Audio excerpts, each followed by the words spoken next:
saya nak berkongsi berkaitan dengan Liko lah. Saya bekerja sebagai jurujual assessment yang banyak kena travel lah, bawa kereta, kena travel. Before ni sebelum makan Liko ni hari-hari travel pagi rasa cegah dah, sampai tengah hari atau petang rasa sudah cepat letih lah. Lepas tu lepas saya diperkenalkan dengan Liko ni, saya makan cuma 1 biji satu hari. Okey.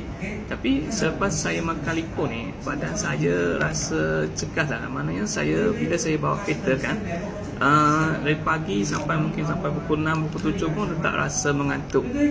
Tak rasa mengantuk, badan rasa cegas. Lepas tu bangun pagi, mudah bangun lah. Tak ada rasa sakit-sakit belakang apa.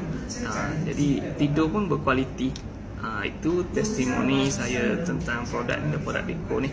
Jadi memang sesuai lah untuk sesiapa yang ada masalah seperti saya, yang mudah mengantuk ketika bawa kereta, yang pemandu Grab ke, salesman ke, yang kena jalan pergi ke hulu ke hilir. Memang sesuai untuk makan produk Liko ni lah.